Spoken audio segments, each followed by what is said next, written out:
اپنے وسائل کے لیے ٹیکس اکٹھا کرنے تو قرضے کی ضرورت نہیں پڑے گی۔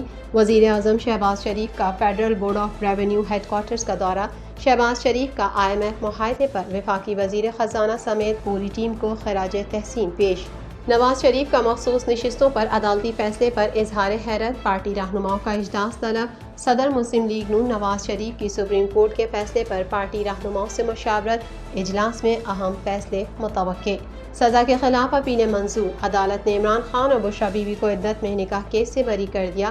عمران خان اور بشریٰ بی بی کی عدت کیس میں سزاؤں کے خلاف اپیلوں پر فیصلہ جج افضل مجوکا نے سنایا۔ دوسرے مقدمے میں مطلوب نہیں تو بانی PTI بشریٰ بی بی کو فوری رہا کیا جائے۔ عدالت IMF سے $7 ارب قرض کے لیے بھاری ٹیکس وصولیوں کا پلان تیار۔ دستاویزات کے مطابق رواں مالی سال ٹیکس ریونیو میں 1.25% اضافے کا پلان ہے۔ ریٹیلرز اور برآمد کنندگان بھی اضافی ٹیکسوں کی زد میں آئیں گے۔ بزنس پالیسی کے تحت سرمایہ کاروں کو ہر قسم کی سہولتیں فراہم کریں گے۔ وزیر اعلیٰ خیبر پختونخوا سردار علی امین گنڈاپور سے ایشین ڈیولپمنٹ بینک کے وفد کی ملاقات۔ ترقیاتی منصوبوں کا تھرو فارورڈ 13 سال سے کم کر کے 6 سال تک لے آئے ہیں۔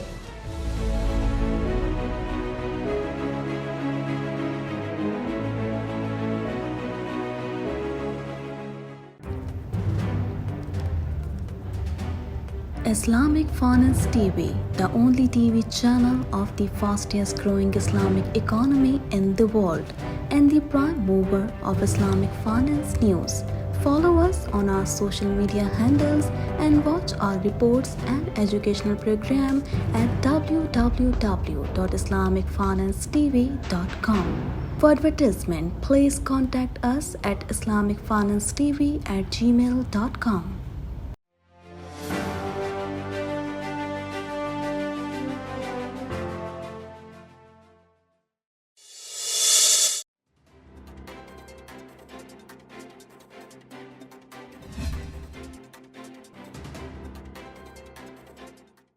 وزیر اعظم محمد شہباز شریف نے کہا ہے کہ اپنے وسائل کے لیے ٹیکس اکٹھا کر لیں تو ہمیں IMF کے پاس جانے کی ضرورت نہ پڑے۔ Federal board of revenue headquarters کے دورے کے موقع پر اجلاس سے خطاب کرتے ہوئے وزیر اعظم محمد شہباز شریف کا کہنا تھا کہ ہم نے ملک کی معیشت کو مستحکم کرنا ہے، IMF کے پروگرام کو آخری پروگرام تصور کرنا ہے۔ اجتماعی کاوشوں سے ہم پاکستان کو عظیم تر اور باعزت بنائیں گے۔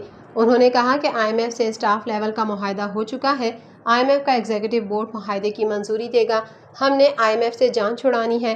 معاہدے پر وفاقی وزیر خزانہ سمیت پوری ٹیم کو خراج تحسین پیش کرتا ہوں۔ شہباز شریف کا کہنا تھا کہ ٹیکس کے نظام میں کمزوریوں سے جان چھڑانا ہوگی۔ FBR کو ٹیکس نیٹ بڑھانے کے لیے جس بھی سپورٹ کی ضرورت ہوگی ترجیحی بنیادوں پر کی جائے گی۔ FBR میں ڈیجیٹلائزیشن کا عمل شروع ہو چکا ہے۔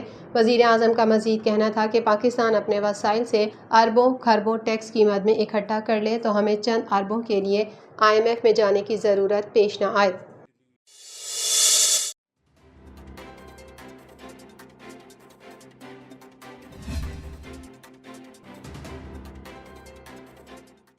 مسلم لیگ نون کے صدر نواز شریف نے مخصوص نشستوں پر سپریم کورٹ کے فیصلے پر حیرت کا اظہار کیا ہے۔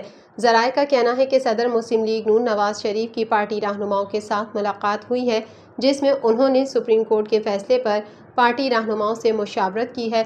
ذرائع کے مطابق ملاقات کے دوران نواز شریف نے سپریم کورٹ کے فیصلے پر حیرت کا اظہار کیا۔ ذرائع کے مطابق نواز شریف نے نون لیگ کے مرکزی رہنماؤں کا اجلاس پیر کو مری میں بلا لیا۔ نواز شریف نے مریم نواز کو بھی مری طلب کیا ہے۔ ذرائع کے مطابق نواز شریف کی زیر صدارت پارٹی رہنماؤں کے اجلاس میں اہم فیصلے متوقع ہیں۔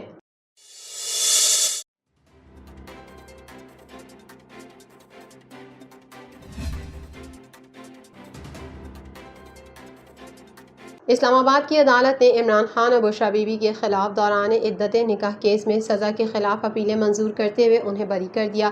رواں سال 3 فروری کو اسلام آباد کے سول جج قدرت اللہ نے بانی PTI عمران خان اور بشریٰ بی بی کو 7 سال قید اور 5 لاکھ روپے جرمانے کی سزا سنائی تھی۔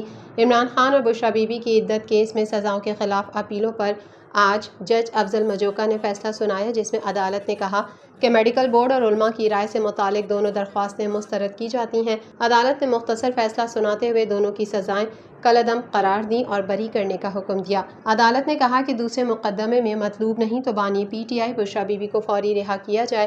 عدالت نے عمران خان اور بشریٰ بی بی کی رہائی کے روبکار جاری کر دیے۔ فیصلے سے قبل کمرہ عدالت صحافیوں اور وکلاء سے کھچا کھچ بھر گیا اور پولیس کی جانب سے کمرہ عدالت سے پی ٹی آئی کارکنان کو باہر نکالا گیا۔ پولیس نے صحافیوں اور وکلاء کو کمرہ عدالت میں موجود رہنے کی ہدایت کی۔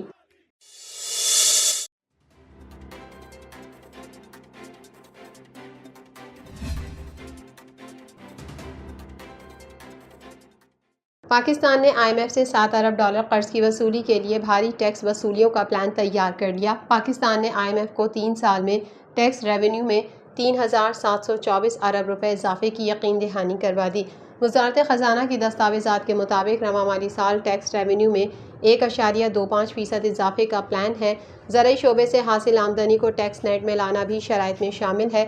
دستاویزات کے مطابق ریٹیلرز اور برآمد کنندگان بھی اضافی ٹیکسوں کی زد میں آئیں گے، جبکہ نان فائلرز کے گرد گھیرا تنگ کیا جائے گا اور تاجروں کی رجسٹریشن کی جائے گی۔ ڈیجیٹائزیشن کے ذریعے ٹیکس نیٹ میں توسیع کی جائے گی اور مختلف شعبوں کو حاصل چھوٹ سبسڈیز کا بتدریج خاتمہ پلان بھی شامل ہے۔ بجلی اور گیس ٹیرف میں بھی مقررہ شیڈول کے مطابق اضافہ کیا جائے گا اور آئی ایم ایف کو ٹیکس ریونیو کی وصولی کو آسان بنانے کی یقین دہانی بھی کروائی گئی ہے۔ خیال رہے کہ پاکستان اور آئی ایم ایف کے درمیان اسٹاف لیول معاہدہ طے پا گیا ہے، جس کے تحت آئی ایم ایف پاکستان کو 37 ماہ میں $7 ارب قرض فراہم کرے گا۔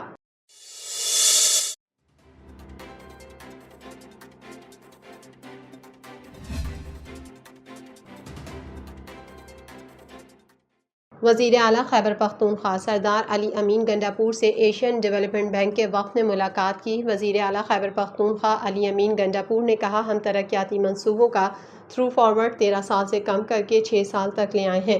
اپنی بجلی سستے نرخوں پر مقامی صنعتوں کو فراہم کرنے پر کام کر رہے ہیں۔ علی امین گنڈاپور نے مزید کہا کہ اس سلسلے میں صوبائی حکومت کو اپنی ٹرانسمیشن لائن کی ضرورت ہے۔ صوبائی حکومت اس شعبے میں نجی سرمایہ کاری کا خیر مقدم کرے گی۔ وزیر اعلیٰ خیبر پختونخوا نے مزید کہا کہ as of doing business policy کے تحت سرمایہ کاروں کو ہر قسم کی سہولیات فراہم کریں گے۔